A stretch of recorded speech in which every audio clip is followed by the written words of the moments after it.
मृत्यु तुम्हारा सभी की निश्चित है, पर मेरे जैसा भाग्यशाली कौन होगा कि गंगा के तट पर इस पावन वट छाया में इतने संतों की कृपामयी सन्निधि में ये शरीर छूटे। इससे बढ़िया बात और क्या हो। परंतु एक प्रश्न मैं करना चाहता हूं महाराज। बोले पूछिए। बोले बस इतना बताइए, मरने वाले को करना क्या चाहिए? म्रियमाणस्य किम कर्तव्यम। सभी संतों से प्रश्न कर ही रहे थे परीक्षित। तत्रा भवद भगवान व्यासपुत्र यद्रक्षया गावन मानोऽनपेक्षः अलक्ष्यलिंगो निज लाभ तुष्टो व्रतश्च बालैरवधूतवेश।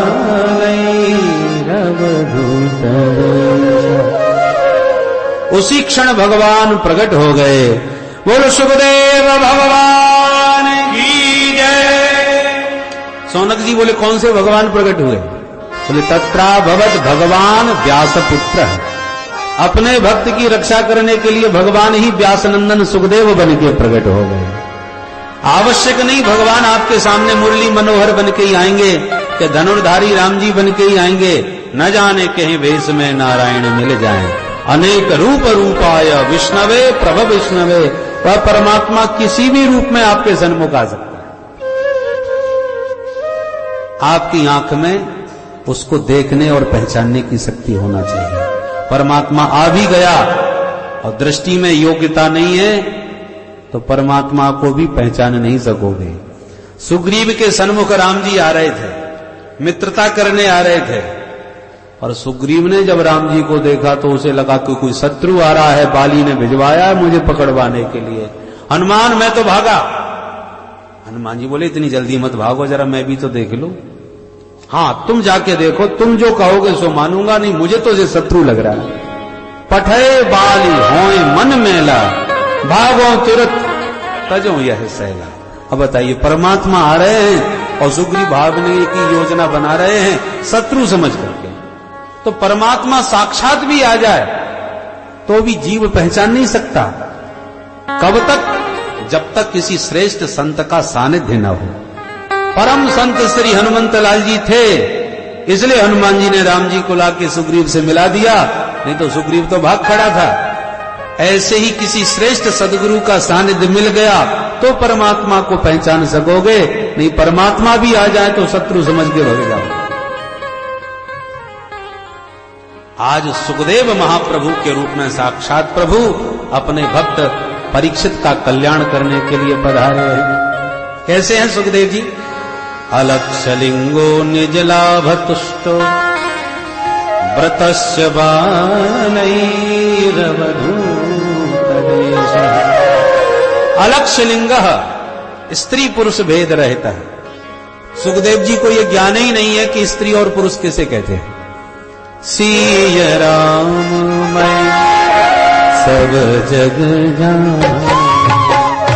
सिय राम मैं सब जग जाने। सिय राम मैं सब जग जानी। सिय राम मैं सब जग जाने। करहूं प्रणाम जोरी जुग पानी। करहूं प्रणाम जुग जुग पानी।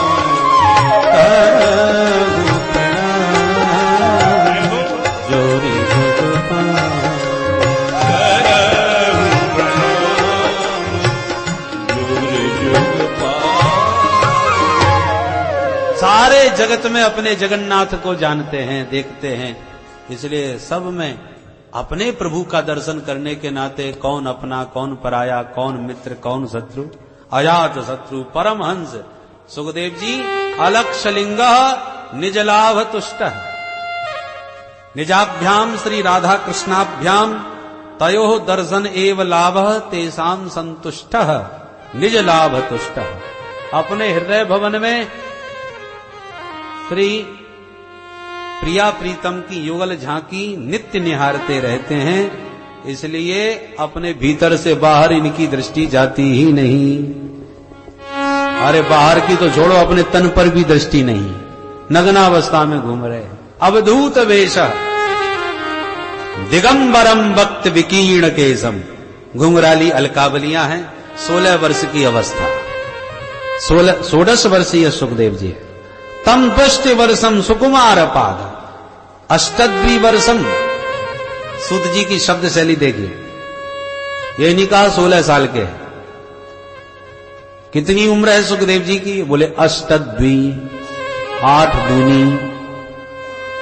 बात तो 16 की हुई, पर 8 दूनी कह करके आयु बता रहे हैं, 16 नहीं प्रयोग कर रहे। क्यों?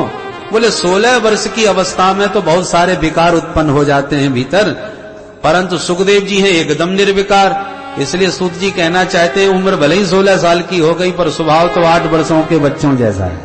8 वर्ष के बच्चे जैसे निष्काम निश्चल होते हैं, ऐसे परम निष्काम श्री 16 वर्षीय सुखदेव जी नग्नावस्था में अवधूत वेश में विचरण कर रहे हैं। जिस गांव से निकल पड़ते हैं उसी गांव के छोटे छोटे बच्चे पागल समझ के पीछे लग जाते हैं, ताली बजा के मजाक उड़ा रहे हैं, नंगा बाबा आ गया ओहो करके तमाम हल्ला मचा रहे हैं। सुखदेव जी को कोई होश ही नहीं।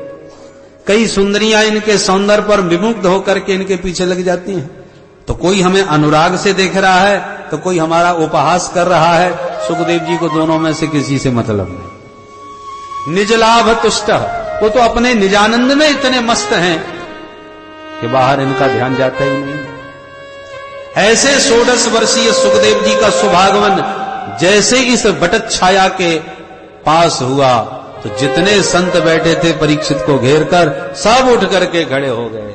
बोलो सुखदेव भगवान की जय। परीक्षित महाराज आश्चर्यचकित, ये 16 वर्षीय बालक आया और इतने इतने वयोवृद्ध महात्मा उठ गए। सफेद दाढ़ी, 10-10 हजार वर्ष की आयु जिन महात्माओं की, वो स्वागत में खड़े हैं। संतों में वह श्रेष्ठ है जिसकी साधना दिव्य है, ब्राह्मणों में वह श्रेष्ठ है जिसके पास विद्या दिव्य है, क्षत्रियों में वह श्रेष्ठ है जिसके पास पराक्रम दिव्य है, वैश्यों में वह श्रेष्ठ है जिसके पास संपत्ति दिव्य है। तो संतों में दिव्यता का महत्व उसका है जिसने खूब साधन किया है, जो उस तत्व ज्ञान के बहुत निकट पहुंच गया है या उस तत्व ज्ञान से संपन्न हो चुका है।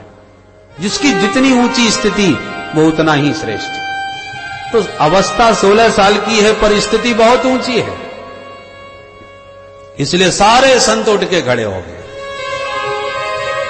परीक्षित को समझते देर नहीं लगी, ये बालक असाधारण है, तभी तो ये बुढ़े बाबा खड़े हैं।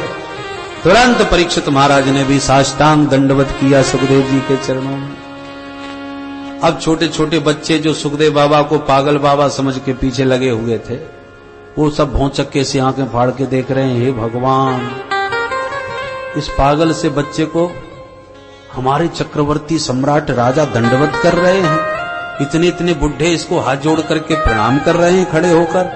बच्चे आपस में कानाफूसी करके बोले जल्दी भाग लो, नहीं तो पकड़ के पिटाई होगी अपनी। सारे बच्चे एकदम भगदड़ मची और भागते चले गए। षोडशोपचार सुखदेव महाप्रभु का पूजन किया परीक्षित ने और हाथ जोड़ के प्रणाम किया। महाराज, आप जैसे संतों का कोई स्मरण कर ले तो उसके जीवन के सारे पाप नष्ट हो जाएं और फिर दर्शन मिल जाए और चरणों तक मिल जाए, उसका तो कहना ही क्या है। येषां संस्मरणात् पुंसां सद्यः शुद्ध्यन्ति वै गृहाः किं पुनर्दर्शन स्पर्श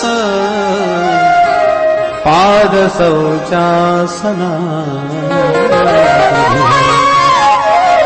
मैं तो कृतार्थ हो गया, आपके दर्शन भी मिल गए और चरणोदक भी मिल गया।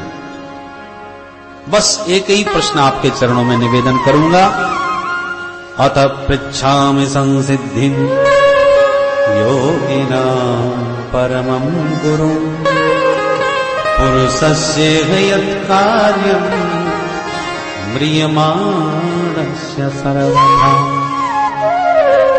इस मृत्युलोक में सभी मरण धर्मा हैं, तो मरने वाले प्राणी का कर्तव्य क्या है, उसे क्या करना चाहिए, कृपा करके बस इतना ही बताइए। जीव मात्र का कर्तव्य क्या है, जीव के जीवन में स्मरणीय कौन है, भजनीय कौन है, वंदनीय कौन है, कर्तव्य क्या है और अकर्तव्य क्या है, इन विषयों पर थोड़ा सा मेरा मार्गदर्शन करें। और इन प्रश्नों को सुनकर के गदगद हो गए महाप्रभु सुखदेव जी और बोल उठे द्वितीय स्कंद से उनकी दिव्य वाणी। परीक्षित की तरह हम सब भी मरण धर्मा हैं। मृत्यु का ग्रास इन्हीं 7 दिनों में किसी को भी कभी भी काल ब्याल का ग्रास कोई भी बन सकता है। जीवन में दिन तो 7 ही होते हैं, इसलिए हम भी जिज्ञासी बन करके इसके समाधान पर विचार करें। सुखदेव जी गदगद होकर कहते हैं, परीक्षित ये प्रश्न तुम्हारा नहीं है, मानव मात्र का है। आज तुम समस्त मानवों के प्रतिनिधि बनके सभी के कल्याण का ये प्रश्न कर रहे हो। बरीयाने सते प्रश्न क्रतो लोकहितो नृप आत्मवित सम्मतः पुंसाम् श्रोतव्यादिषु परः निद्रिया ह्रियते नक्तम् व्यवायेन च भावयः दिवाचार्थे हयाराजन् कुटुम्ब भरणे। महाप्रभु सुखदेव जी कहते हैं, परीक्षित ये संसार के अभागे प्राणी दिन भर पैसा कमाना और परिवार का पेट भरते रहना, रात भर सो जाना या विषयों के भोग में लगे रहना, इसी में सारा जीवन सनई सनई समाप्त कर देते हैं। पर हमें मरना है इस बात को बिल्कुल भूले रहते हैं। ऐसी बात नहीं कि इन्हें मृत्यु का पता नहीं हो, क्योंकि अपने कंधों पर न जाने कितनों को गंगा जी में बहाया आए, कितनों को मरघट में भूखे आए। सबको ज्ञान है कि वे भी मर गए, वे भी मर गए, ज्ञान तो सबको रहता है, पर कभी हमारा भी नंबर आएगा ये कभी नहीं सोचता। बोलो राधे राधे। पश्यन् नपि न पश्यति, मृत्यु को देखता हुआ समझता हुआ भी अनजान बना बैठा है। बिल्ली को जब कबूतर देख लेता है तो डर जाता है, और डरने के बाद करता क्या है, आंख मूंछ के बैठ जाता है और बैठा बैठा सोचता है मुझे तो बिल्ली नहीं दिख रही, मैं क्यों डरूं। पर वो अभागा ये भूल जाता है कि तेरे आंख मूंछने से बिल्ली तुझे नहीं दिखी, पर बिल्ली को तो तुम अब भी दिख रहा है, उसकी आंख थोड़ी बंद हो जाएगी। ऐसे ही हमको मृत्यु दिखाई पड़ रही है, समझ में भी आ रही है, फिर भी हम उसकी तरफ से आंख मूंछ लेते हैं, आंख फेर लेते हैं, हम नहीं देखेंगे, हम क्यों डरे। तुम डरो मत डरो, देखो मत देखो, पर मृत्यु का तो दृष्टि पड़ी है, किसी भी पल झपट सकती है। इसलिए इस मृत्यु लोक में मानव मात्र को सावधान रहना चाहिए इस खतरनाक बिल्ली से। बोलो राधे राधे। राधे राधे।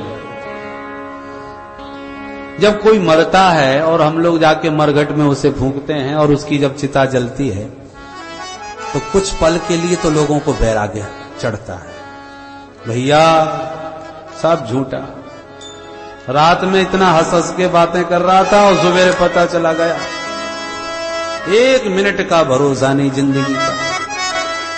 आज के बाद 2 नंबर के धंधे सब बंद, भलाई बुराई दुनिया से लिए फिर रहे हैं, अरे ना कोई लेके आया ना कोई लेके, इतना विचार, इतना संपन्न व्यक्ति खाली हाथ चला गया, 1 मिनट में लुढ़क गया। चिता जलती जाएगी और गीता पूरी कंठस्थ होती जाएगी, न जाने कहां कहां की बातें सोचेगा, सब नश्वरता संसार की समझ में आने लगती है। क्या भरोसा है इस जिंदगी का, क्या भरोसा भगवान की जय।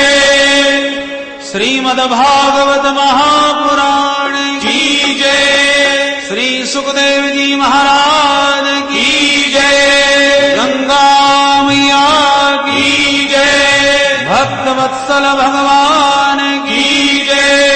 जय जय श्री राधे। परीक्षित महाराज का प्रश्न सुना और सुखदेव जी क्या क्या समाधान देते हैं उसकी चर्चा कल प्रातः सत्र में होगी। आप लोग प्रेम के साथ समय पर पधार करके ये मानव मात्र का जो प्रश्न परीक्षित ने प्रतिनिधि बन के किया है, उसके समाधानों पर विचार और चिंतन सुखदेव जी क्या देते हैं, उसकी बृहद चर्चा कल होगी। कल प्रातः सुंदर सुंदर भक्तों के चरित्र और सायंकाल भी परम भागवत प्रहलाद जी का पावन चरित्र, प्रातः ध्रुव जी और शाम को प्रहलाद जी का पावन चरित्र होगा, जिसमें भगवान की सुंदर नरसिंह प्रभु की झांकी का भी हम लोग आनंद उठाएंगे।